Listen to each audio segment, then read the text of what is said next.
وبركاته.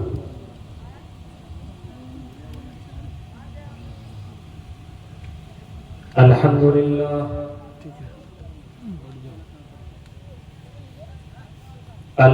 لله نحمده ونستعينه ونستغفره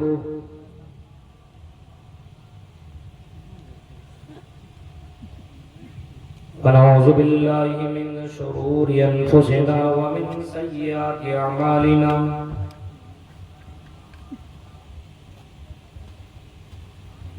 من يهده الله فلا مضل له ومن يضلل فلا هادي له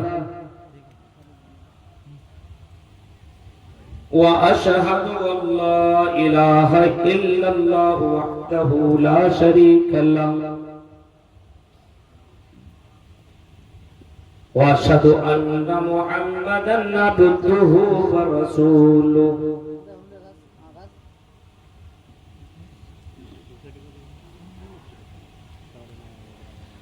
أما بعد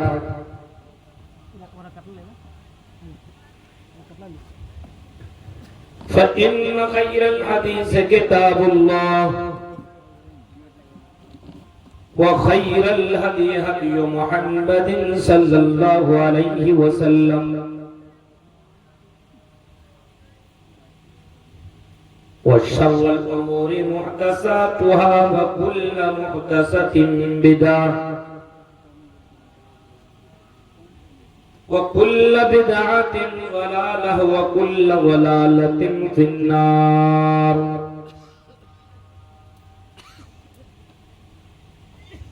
أعوذ بالله من الشيطان الرجيم.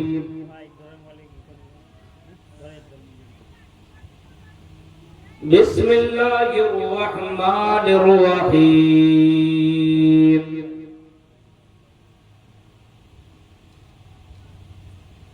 فوربك لنسألنهم أجمعين عما كانوا يعملون.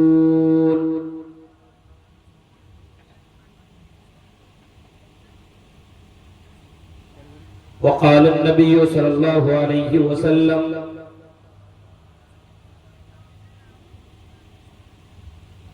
كلكم راع وكلكم مسؤول عن رعيته والأمير راع والرجل راع على أهل بيته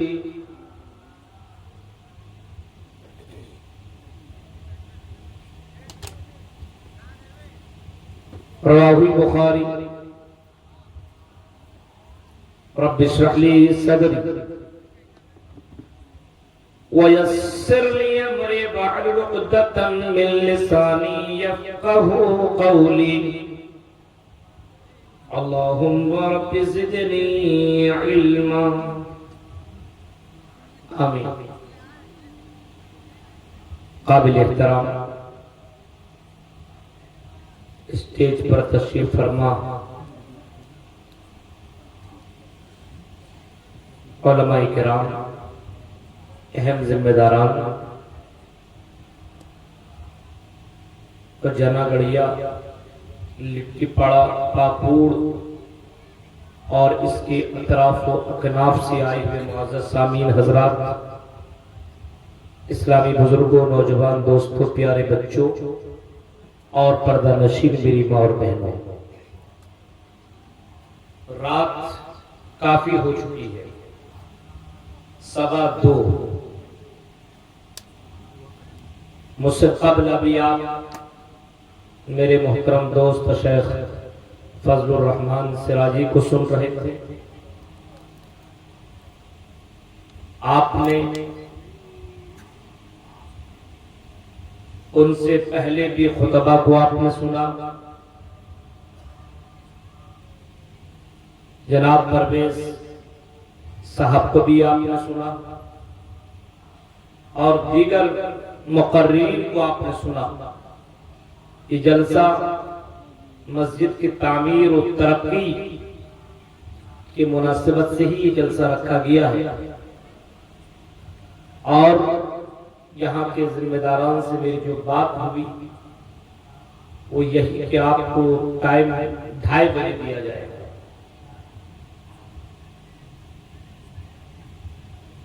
حالانکہ مجھے گھر بھی جانا بہت ضروری تھا، گزری ہوئی رات میں اڑیسہ میں تھا، میرا پروگرام جیلسور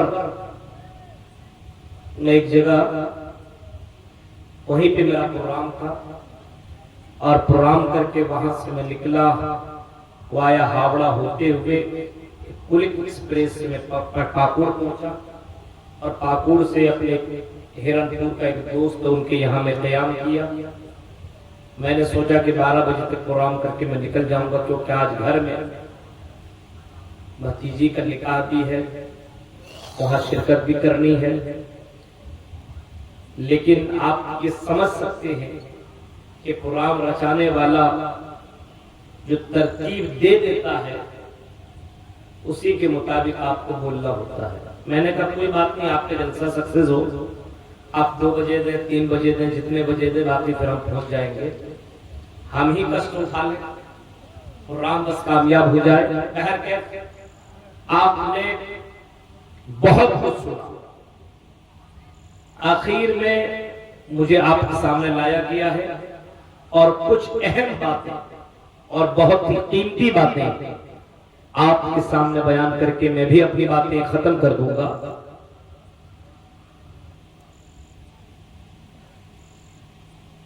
مسجد کے سلسلے میں یہ جلسہ ہو رہا ہے، اور اس کے لیے آپ نے تعاون بھی کیا۔ ہم اللہ تعالیٰ سے دعا کرتے کہ باری اللہ جن لوگوں نے مسجد کے لیے تعاون پیش کیا، اللہ اس کے قربانیوں کو، ان کی تعاون کو اللہ تو قبول عطا فرمائے، آمین۔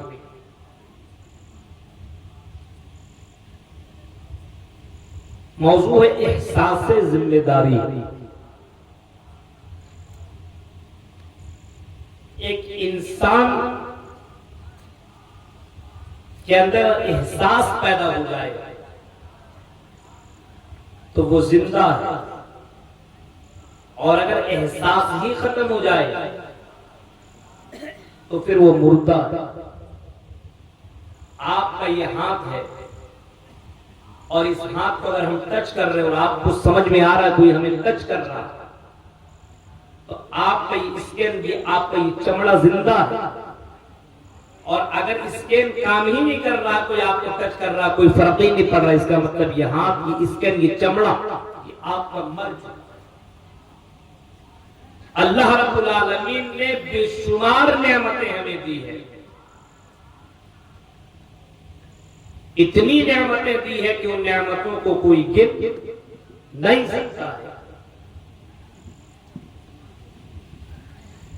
اتنی نعمتیں، ہر کوئی اپنے آپ کے اندر اگر غور و فکر کرے تو بے شمار نعمتیں اسے سب دکھائی دیں گی، اور ہر نعمت اپنی جگہ ایک نعمت سے بڑھ کر کے ایک نعمت ہے۔ کسی بھی نعمت کو آپ کم آنک نہیں سکتے، کم سمجھ نہیں سکتے۔ یہ جو زبان جس سے میں بول رہا ہوں، جس سے میں اپنی باتیں آپ تک پہنچا رہا ہوں، آپ کو سمجھانے کی کوشش کر رہا ہوں، یہ زبان اتنی بڑی نعمت ہے کہ یہ زبان کی وجہ سے آدمی کو دنیا میں عزت بھی ملتی ہے، دنیا میں بے شمار چیزیں مل جاتی ہے اسی زبان کی وجہ سے۔ اگر بولنا کوئی جانتا ہے، لوگوں کے بیچ میں اپنی فریادیں، اپنے باتیں رکھتا، تو ان کی باتوں کو سمجھ کر کے ان کی باتیں پوری کی جاتی ہیں، ان کے معاملات کلیئر کیا جاتا ہے۔ لیکن کوئی گونگا آدمی ہے، بول نہیں سکتا ہے، وہ بھی سوچتا کاش کہ مجھے بولنے کے لیے زبان مل جاتی، میں بھی بولتا۔ یہ نعمت اتنی بڑی نعمت ہے کہ کسی گونگا آدمی سے پوچھو کہ زبان کی کتنی بڑی نعمت ہے، وہ بتائے گا اس سے بڑھ کر کے کوئی نعمت نہیں ہے۔ حالانکہ اس گونگا آدمی کے پاس ساری چیزیں موجود ہیں، ہر نعمت ہے اس کے پاس اویلیبل ہے، لیکن زبان کی نعمت نہیں ہے۔ ایک آدمی کے پاس زبان ہے لیکن آنکھ نہیں، ان سے پوچھو آنکھ کتنی بڑی نعمت ہے، اور یہ اللہ رب العالمین کا کتنا بڑا احسان و کرم ہے تیرے اوپر۔ جس کے پاس زبان ہے لیکن آنکھ نہیں ہے، وہ بولے گا کہ مولانا میرے پاس نعمتیں تو ہے لیکن آنکھ نہیں ہے، تو ایسا لگتا ہے کہ دنیا میرے لیے بیکار۔ ایک نعمت، اتنی بڑی نعمت، اگر آنکھ نہ ملے تو یہ دنیا بیکار۔ ہر نعمت اپنی جگہ پرفیکٹ ہے، ہر نعمت اپنی جگہ بالکل کمپلیٹ ہے، اور نعمتوں کا شکریہ ادا کرنا ہر کسی کی ذمہ داری ہے۔ اور ان نعمتوں کے تعلق سے اللہ فرماتا ہے، اے میرے بندو قل لو کان البحر مدادا لکلمات ربی لنفد البحر قبل ان تنفد کلمات ربی ولو جئنا بمثلہ مددا۔ اے نبی آپ اعلان کر دو، آپ کہہ دو قل لو کان البحر مدادا لکلمات ربی، جو نعمتیں تجھے ملی ہوئی نعمتوں کو اگر تم لکھنا چاہو، شمار کرنا چاہو، کاؤنٹ کرنا چاہو، گننا چاہو، سمندر کے پانی کو اگر تم سیاہی بنا ڈالو اور دنیا کے جتنے بھی درخت ہیں ان کو تم قلم بنا ڈالو، یہ قلم ٹوٹ جائیں گے، ختم ہو جائیں گے، سیاہی ختم ہو جائیں گی۔ لیکن اللہ نے جو نعمتیں تیرے اوپر نچھاور کی ہیں، یہ ساری نعمتوں کو تم لکھ نہیں سکتے ہو، شمار نہیں کر سکتے ہو، ان کا شکریہ ادا نہیں کر سکتے ہو۔ اتنی نعمتیں اللہ تعالیٰ نے دی ہے، اور سب سے بڑی نعمت مسلمانوں اور یہاں کے لوگوں جو ہمیں اور آپ کو ملی ہوئی اسلام کی شکل میں، ایمان کی شکل میں، ہاں یہ اسلام کی دولت، یہ سب سے بڑی دولت اور یہ سب سے بڑی نعمت ہمیں اور آپ کو ملی ہوئی، اس اسلام کو ہمیں بچانا ہوگا، اس اسلام کی ہمیں حفاظت کرنی ہوگی، اپنے ایمان کی ہمیں حفاظت کرنی ہوگی، ہمیں اپنا ایمان بچانا ہوگا، ہمیں اپنا اسلام کو بچانا ہوگا۔ اتنی بڑی نعمت ہے کہ دنیا میں تو اس نعمت کے بارے میں تو پتہ نہیں چل رہا ہے، لیکن مرنے کے بعد جیسے آنکھ تمہاری بند ہوگی تمہیں اسی وقت پتہ چلے گا۔ اگر اچھا سچا مومن ہوگا، اچھا مسلمان ہوگا تو اس کے پاس جو فرشتے آئیں گے اس کی شکل صورت بھی اچھی ہوگی اور اس کی روح بڑے آرام سے نکالی جائے گی۔ لیکن اگر کوئی کافر ہوگا تو اس کے پاس جو فرشتے آئیں گے اتنے بھیانک چہرے والے ہوں گے کہ وہ شکل صورت فرشتہ کو دیکھ لینے کے بعد انسان کی روح کبھی ادھر بھاگے گی کبھی ادھر بھاگے گی، وہ روح نکلنے کے لیے تیار نہیں ہوگی۔ اس روح کو فرشتہ زبردستی نکالے گا اور اس فرشتہ کو دیکھ لینے کے بعد انسان کی لیٹرن اور باتھ روم تک بھی ہو جاتا ہے۔ جو مسلمان ہوتا ہے اس کے لیے آسانی کے ساتھ مومن کی روح آسانی کے ساتھ نکالی جاتی ہے، اور اگر کوئی مسلمان نہیں صرف لیبل لگایا ہوا ہے، کافر ہے، گنہگار ہے، فاجر ہے، تو اس کی روح جو نکالی جاتی ہے وہ منظر اگر میں بیان کروں میرے بھائیوں، منظر کہ اس روح نکالنے والے فرشتوں کو انسان اگر دیکھ لے تو انسان کی روح جب نکلتی ہے تلوے سے نکلتی ہے، یہاں سے آگے نکلنا شروع ہو جاتی ہے، پھر پنڈلی تک، پنڈلی سے آگے گھٹنے تک، پھر کمر تک، پھر سینے تک، پھر حلق تک، ایسے نکلتی چلی جاتی ہے۔ زبردستی اس کی روح کو نکالا جاتا ہے، روح نکلنے کے لیے تیار نہیں ہوتی ہے۔ ایک کافر اور فاجر کی روح اس انداز سے نکالی جاتی ہے، لیکن ایک مومن کی روح امام کائنات فرماتے جیسے بوتل سے پانی کیسے نکالا جاتا ہے اس کو نکلنے میں ذرہ برابر پرابلم نہیں، ایسے مومن کی روح بڑی آسانی کے ساتھ نکالی جاتی ہے۔ تو اسلام کی نعمت اگر آپ کو مل جائے تو روح نکلنا یہ تب بھی کوئی ٹینشن نہیں۔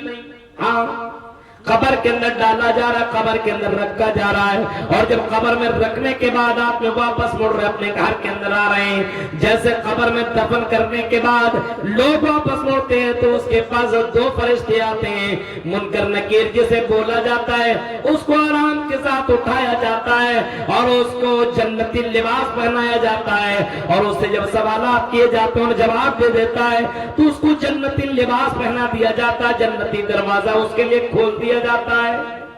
مومن جو ہوتا ہے اور جو کافر ہوتا ہے، میرے بھائیوں ذرا تصور کرو، اگر وہ مسلمان نہیں، اگر وہ مومن نہیں ہے، اس کو جہنمی لباس پہنایا جاتا ہے اور اس کے آگے پیچھے چاروں طرف جہنم کی آگ بچھا دی جاتی ہے اور جہنم کا دروازہ، جہنم کی کھڑکی اس کے لیے کھول دی جاتی ہے۔ بتانے کا مطلب یہ ہے کہ یہ اگر اسلام کی نعمت ہے، ایمان کی دولت ہے تیرے پاس، تو دنیا کے اندر بھی سکون، مرنے کے بعد بھی سکون ہے۔ اس نعمت کا احساس اپنی زندگی کے اندر رکھا کرو اور اللہ کا شکر ادا کیا کرو۔ اسی وجہ سے قرآن کہتا ہے فَوَرَبِّكَ لَنَسْأَلَنَّهُمْ أَجْمَعِينَ، تیرے رب کی قسم، فَوَرَبِّكَ لَنَسْأَلَنَّهُمْ أَجْمَعِينَ، اے میرے بندو تم سے ہر نعمتوں کے بارے میں ضرور بضرور سوال کیا جائے گا۔ ایک ایک نعمت کے بارے میں اللہ تعالیٰ پوچھے گا، جسم کے اندر جتنی بھی نعمتیں، نعمتوں کے بارے میں اللہ پوچھے گا۔ یہ گھر مکان جو اللہ نے دیا اس کے بارے میں بھی پوچھے گا، بیوی بچے اولاد، ان نعمتوں کے بارے میں بھی اللہ تبارک و تعالیٰ پوچھے گا۔ میرے بھائیو یہ نعمتیں آپ کو، ہمیں اور آپ کو بڑی آسانی کے ساتھ ملی ہوئی ہے، کوئی احساس نہیں ہے۔ ان لوگوں سے پوچھو جو پلیٹ فارم کے اندر اپنی زندگی کاٹ رہے ہیں، جن کا گھر مکان نہیں ہے، پلیٹ فارم کے اندر پڑا ہوا ہے اور بھیک مانگ رہا ہے اور یہاں وہاں بھٹک رہا ہے، ایک گھر بنانے کے لیے وہ پریشان ہے، لیکن اللہ نے آپ کو مکان بھی دیا، اللہ نے آپ کو ایمان کی دولت بھی دی ہے، اللہ نے آپ کو اولاد جیسی نعمت سے بھی نوازا ہے۔ اس کے باوجود اگر ان ذمہ داریوں کا اگر احساس نہیں ہے، ان نعمتوں کا اگر احساس نہیں ہے، تو میرے بھائیوں اب تصور کرو اللہ کی جواب تم کیسے دو گے؟ فَوَرَبِّكَ لَنَسْأَلَنَّهُمْ أَجْمَعِينَ، فرمایا اے میرے بندو تم سے ہر نعمت کے بارے میں اللہ تعالیٰ قیامت کے دن سوال کرے گا۔ عَمَّا كَانُوا يَعْمَلُونَ، اللہ تبارک و تعالیٰ پوچھے گا جو دنیا کے اندر تم عمل کیا کرتے تھے، ان نعمتوں کے بارے میں اللہ رب العالمین قیامت کے دن سوال کرے گا۔ احساس ذمہ داری ہر مسلمان مرد عورت کو ہونا چاہیے، ہر گارجین کو ہونا چاہیے۔ امام کائنات جناب محمد رسول اللہ کو دیکھیے، احساس ذمہ داری دیکھیے۔ امام کائنات نے اپنی زندگی میں دعوت و تبلیغ کا کام کیا، آپ نے دعوت و تبلیغ کا کام 23 سالہ زندگی بھر کرتے رہے۔ مکہ میں بھی آپ نے کیا، مدینہ کے اندر بھی آپ نے کام کیا، اور مکہ والوں نے آپ کو جب پریشان کیا، جب آپ کو تکلیف دینے کی کوشش کی، تو اللہ کے نبی یہ ذمہ داری کا احساس آپ کے پاس ہے، اسی ذمہ داری کو نبھانے کے لیے آپ طائف کی طرف چلے جاتے ہیں، اور طائف جانے کے بعد آپ نے طائف والوں کو بھی دعوت دی، آپ نے لوگوں کو اللہ کی طرف، وہاں پہ بھی آپ نے لوگوں کو بھی بلایا۔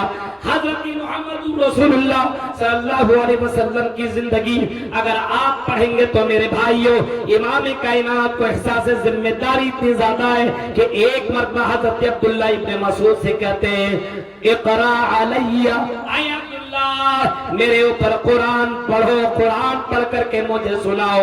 حضرت عبداللہ ابن مسعود کہتے ہیں اے اللہ کے نبی میں آپ کے پر قرآن پڑھوں، ہاں آپ کے پر قرآن کرو، وہ اب قرآن پڑھو، وہ علیک انزل، جبکہ یہ قرآن آپ ہی کے اوپر اتارا گیا ہے، یہ قرآن تو آپ ہی کے اوپر نازل کیا گیا ہے۔ اے اللہ کے نبی یہ قرآن آپ کے اوپر میں کیسے پڑھوں؟ اللہ کے نبی فرماتے ہیں اے عبداللہ ابن مسعود سنو، مجھے قرآن دوسروں سے سننے میں بہت ہی زیادہ اچھا لگتا ہے، میں پسند کرتا ہوں کہ کوئی دوسرا قرآن پڑھے اور میں قرآن سنوں۔ یہ اللہ کے نبی کہہ رہے ہیں۔ اب حضرت عبداللہ ابن مسعود قرآن پڑھنے لگتے ہیں، سورہ